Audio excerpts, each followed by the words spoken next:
Welcome to another episode of the Mojo Diaries, where the podcast is all about conversations with people who at some point had to pause, reset, and then discover what truly matters.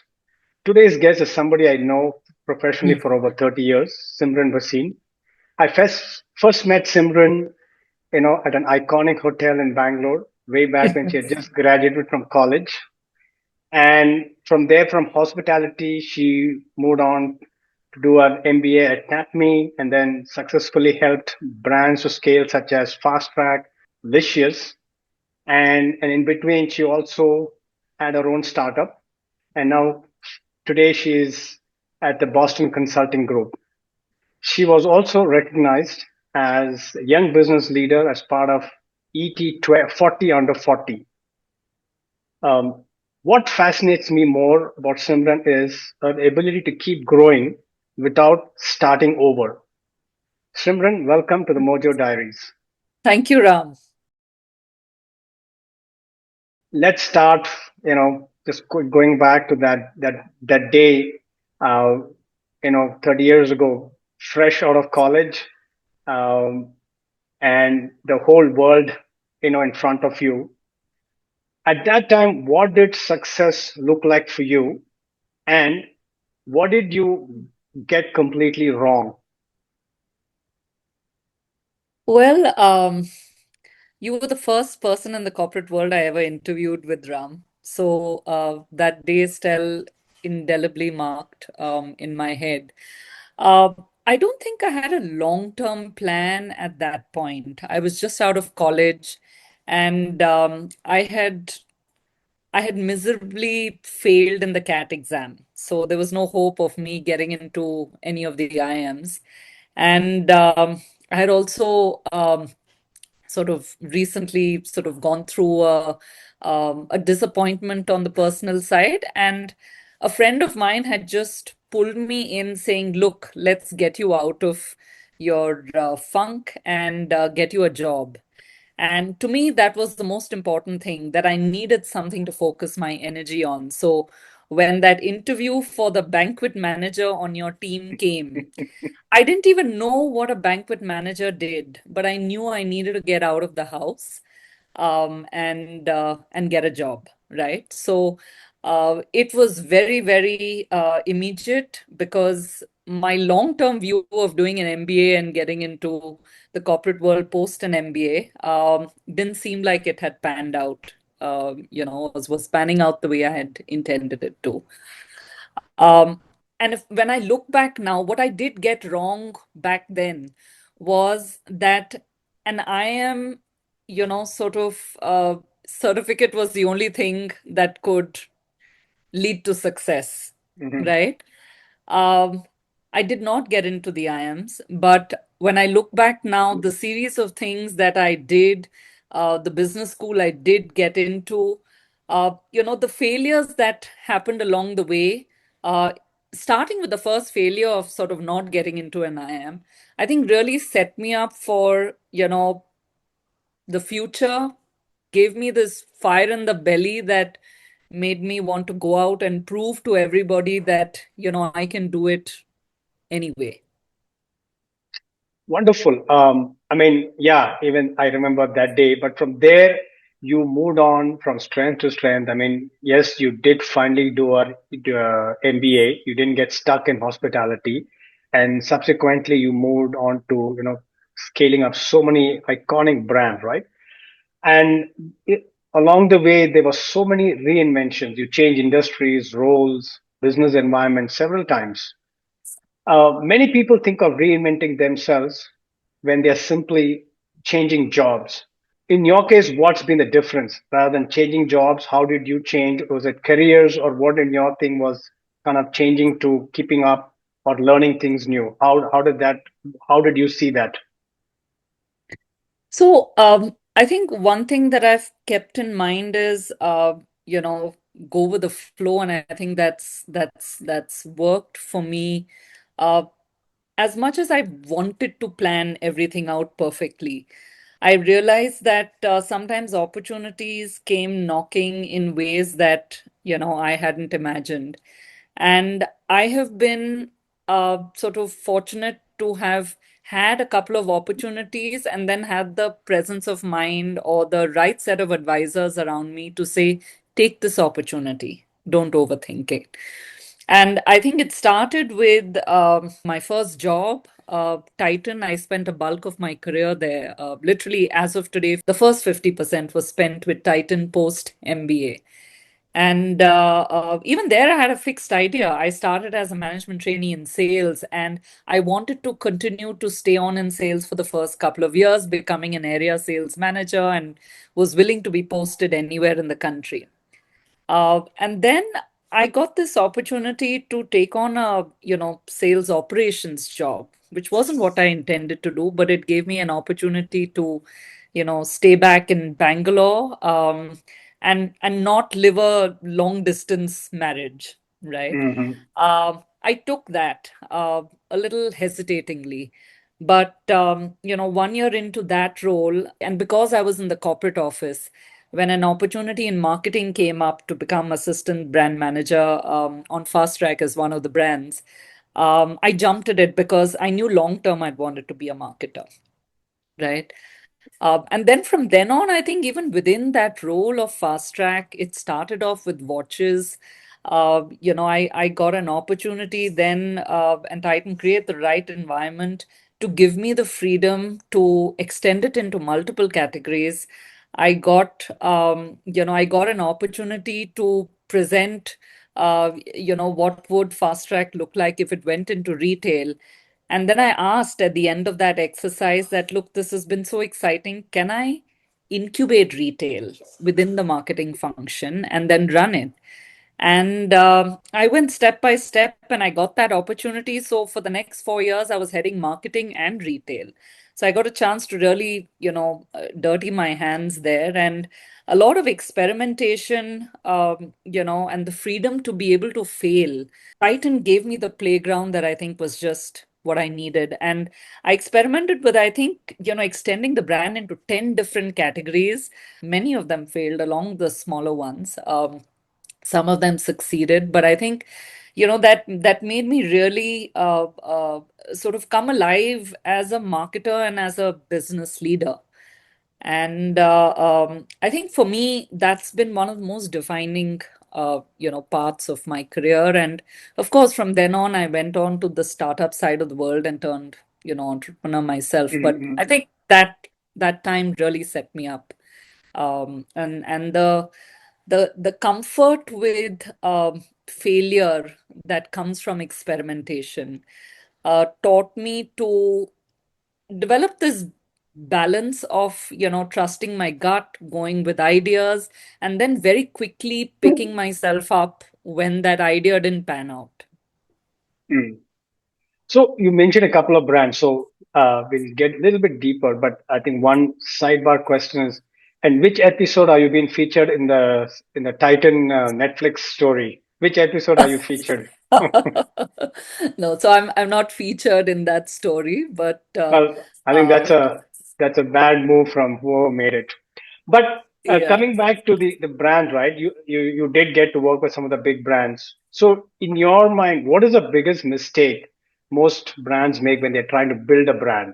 So I think one of the things is brand building is as much a right-brained exercise and skill Hmm. set as it is a left-brained, right?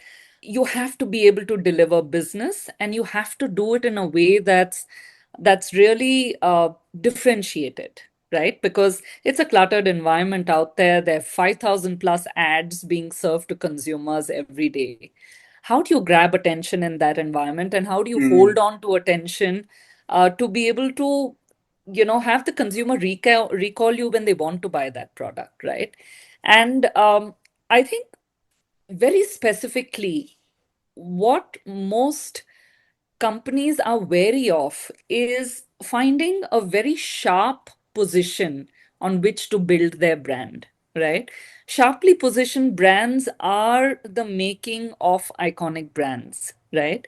And I have observed in my experience that many companies are worried that if you're defining this brand for such a sharp target audience, and that sharp target audience is a small size of the market, Mm, then will I grow large enough? My ambition is to scale larger, correct. Yeah. right? And I continue to tell them that, look, with this kind of clutter, you have to first get into the mind of the consumer, Mm, right? And you cannot get into the mind unless you are highly differentiated. Um, and it's not true that highly differentiated brands that are very, very sharply focused have not scaled. There are enough of them.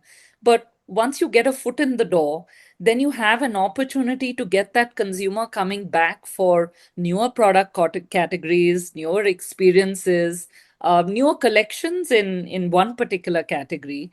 And you develop this very strong, loyal fan base. And that may take a little bit of time to scale initially, but in the long run, that's what sets you apart from other brands. Because imagine reaching a stage where your loyal fan base is fighting on your behalf with, mm. fans of other brands. That's the part you want to get to, right? And that starts from being really, really sharply positioned. So, don't worry. That's my recommendation to most clients that I work with today. So, in your mind, what separates brands that people buy to brands that people love? So, firstly, I don't think there's a separation there, right? Okay. Consumers are buying brands that they love.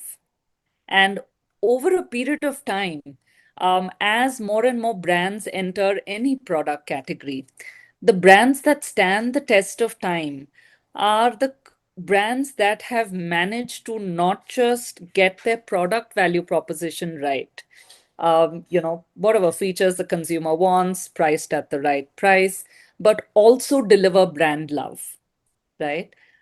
So consumers do start off with exploring different, brands within a category and trying different ones. But the ones that really build on brand love are the ones that they keep coming back to again and again. Interesting. So, moving from some great brands that you work, I think at some point you thought, hey, why work on other people's businesses when you can start building your own? And you start your startup. What did the entrepreneurship teach you that corporates did not? Well, I think, the biggest thing was, the scale of failure and the lack of the comfort of an environment that enables you to pick yourself up from those Mm-hmm. failures, right?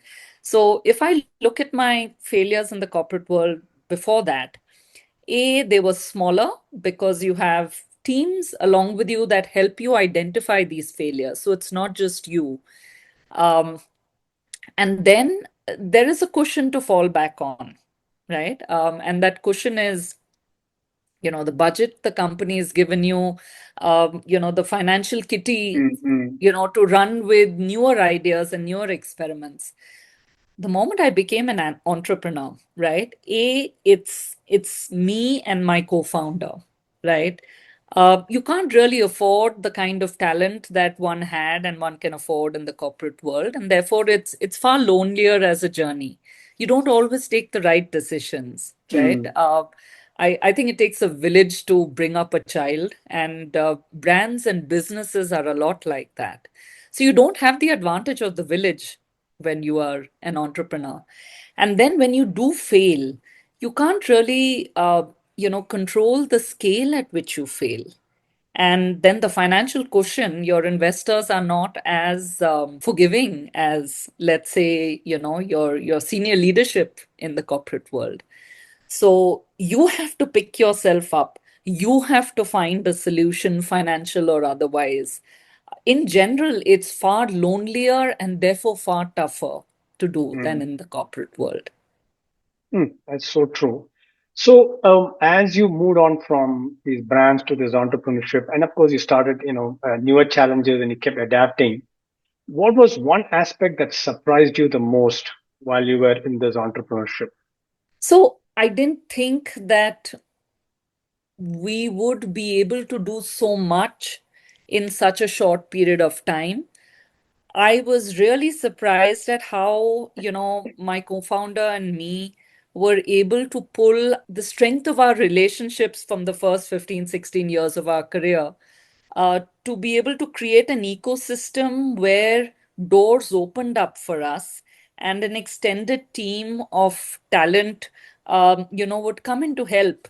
Very often, just pro bono, saying either, opening new doors for us, putting, us on the right path, or telling us what we should guard against. Mm, Uh, I think I'm really thankful for, every person that came along the way in that entrepreneurial journey. It took us time to, get over our egos and muster up courage to actually go ask for help, right? Because in a way, one didn't really need to ask just by virtue of being in the kind of brands and businesses that we'd worked in prior, doors would open up for us. But here we needed to actually go and ask. And that took a little bit of humbling of the ego. But what really surprised us is, when you shed that ego and go out and just ask for advice, ask for help, how it comes pouring in and mm. where all it comes pouring in from. So as you recollect now your past in so many different areas of that you had success, I'm sure along the way there were some failures. Uh, can you recollect any one setback or disappointment that eventually became a gift for you? So, yeah, I think just not being able to get um, our startup to survive beyond COVID was one failure that really it took a couple of years to get over that. I Mm, think right through those years, I kicked myself for not having seen some things that in retrospect now seemed fairly obvious.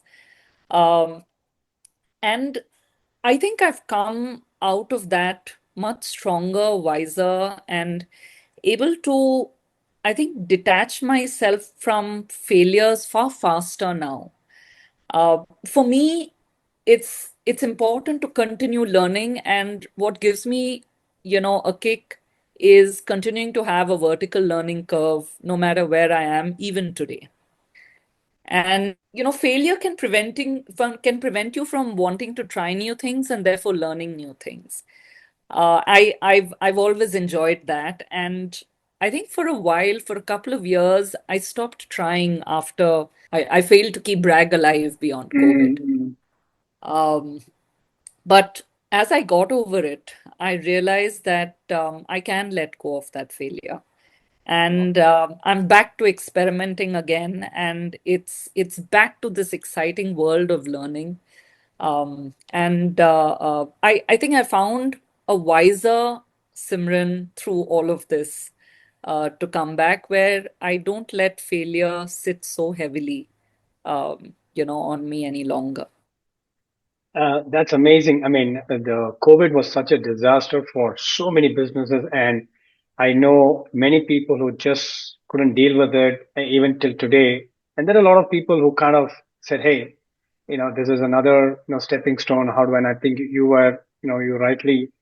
I know it took you some time, but it's how do I jump back and get back into the business now? If you could erase this experience, would you do it? Would you want to erase experience, or you thought it was, a great learning? No, I would do it again in a heartbeat. I have zero regrets of the decisions I've taken and the failures I've had, because I think today that is what has really taught me. Someone had once told me that you don't learn as much from success as you do from failure. So Yeah, yeah. uh, my learnings just multiplied through that entrepreneurial journey, and because of it. Hmm. Talking about learnings, I'm sure along the way there were a lot of advices people gave you. Um, but what is one that you completely disagree with? So I had two stints in Titan, and the first stint was 4.5 years, and I stepped out and I joined Britannia. And within a couple of months of moving out, there was a restructuring within Titan, and the new business head of Fastrack um, called me back and said, "Look, a lot of the things that are needed to help you put, the business plan you and the vision you put in place, are now in place. Come back and build it." And I had many people telling me that, "Are you stupid? Your resume is going to look really messed up if you hop out of a company and hop just back in within a Mm-mm. few months of time. Don't do it." And I did. I went with my heart at that point, putting aside this because the draw was too strong. Fast Track, the brand, literally, had been my baby long before my biological baby came along. And I just listened to my heart and I went back. And I think the next 8, 9 years that I stayed with Titan was really where I came into my own. So yeah, I think that one piece of advice, I'm glad I didn't listen to the naysayers. There was one piece of advice that I got that contradicted the many others, and that said, go back. And I listened to Mm. that one voice and my heart, and I think that's what I wanted to hear. So, when the first person told me that, I said, I'm taking it. I'm going back. No, but that is so true, right? When you're just trying to build a career and you're trying to listen to so many people, and there is this myth that people keep telling you, either don't go back or don't move laterally or don't take this other role. And I think it's end of the day, it's all about what you do, how do you accomplish. I mean, rather than being worried about whether the role is going back or because, I mean, I know we hear it so many times, but that's great that you took that call and of course, the success happened. Now let's go out of from the corporate to the human side of Simran. Outside of work, right? What is that one aspect that people don't know that'll be one surprising fact about Simran? Well, that's funny because I was just thinking yesterday how work is such a large part of my identity, and I bring my full self into work. I've always marveled at how people have a life beyond work, and I think I need to spend more time developing that. There are a couple of things though I haven't put enough time in them. I've always been creatively inclined. I've loved painting. um, I enjoy singing. Um, Wow. I'm more of a bathroom singer now. I love dancing. I haven't put in enough time and effort to develop them, over the weekends. And I hope to be able to pick up on one of them and spend more time on all of them in various ways at some point of time in the future. Absolutely. Starting from next week, and I think you said you were working on slides, is what you said earlier. I think the slides can wait. Dancing, I think it's time we saw the star singer and dancer in Simran. Star or not, I don't know, but I certainly enjoy it. In the moment, it really makes me feel alive. So, continuing in that, what brings you joy that has got nothing to do with your achievements? I think the process of creation, I think that's where sort of painting, gives me this very calm sense of joy. Um, it's similarly, any creative effort. I really enjoy interior designing, something that I sort of picked up through observing my mother and father, who, ran a furniture business. Yeah, So doing up my home, I'm currently picking up a project to help my parents renovate, their home. And there's just this thrill and excitement with what theme should we put, what kind of furniture should go with it, what should be the other accessories that go in the room. I hope you're Um, not doing some slide presentations for that for your dad and mom. no, no, not at all. There's a lot of exploration on Pinterest for that, but no, no slides. Okay. So Now that you kind of reflect back on your, your 30 years, was there a single decision that changed the trajectory of your life the most? I It could think be as my simple as leaving Central Park. well, it's linked to Central Park. That's where I met my husband, who was your best buddy at Central Park. Yeah. I've always been a very planned person, and falling in love at first sight was not one of the things I had planned that early in my life.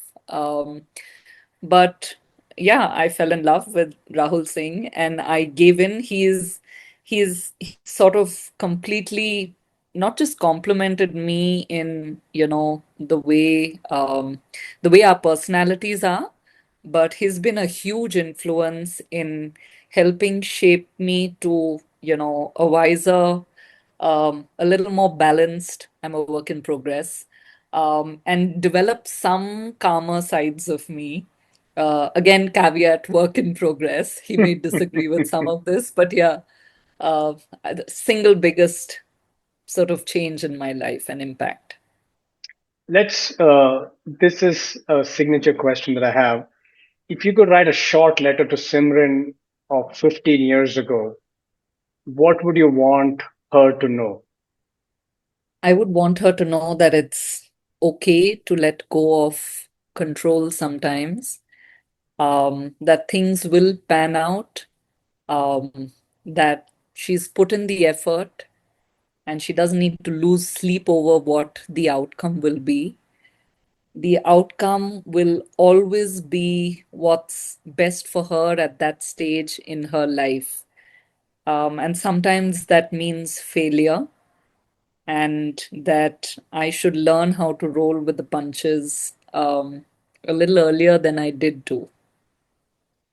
Yeah, these things come to us so late. When we look back, it says we've been worrying about some silly things actually, because life is not that difficult. Yes, amazing, good nuggets. The final mojo question, right? If somebody is listening to this podcast and who kind of feels stuck or uncertain about what they want to do, what would be your advice to them? One small step they can take tomorrow, given that you have had, so many amazing, reinventions. What would you have for them? So I think the concept of ikigai, I think, is the one immediate thing that everyone can apply to their lives. And the gist of it is, if you can find a cross section of what you love doing and converting it into commercial value, the intersection of that is what, you know, we all need to spend enough time finding. And if we can do that, minimum of 8 hours, waking hours is what we spend on our work. And if you're not spending that on something that gives you happiness in some way, not in Hmm. every way, but in some way, I think, then the rest of life can become a real drag, because work can extend beyond 8 hours and often does for many of us. And if you're not happy in that, the 8 hours becoming 10, 12 hours or longer can drain you so much that you have very little energy or joy left to enjoy the rest of your hours where you're not working. Amazing stuff. So, Simran, thank you so much for sharing your journey and some amazing learning experience for anybody who listens to this. There were so many lessons, so many nuggets that even we wished we had heard this, when we were much younger. So we would have thoroughly enjoyed the journey. I don't know how much it would have changed, but at least you'd have thoroughly enjoyed the journey. And to everybody out there, thank you for being part of the Mojo Diaries. If this conversation stays with you, do share it with someone who might need it. Thank you so much. Thank you, Ram.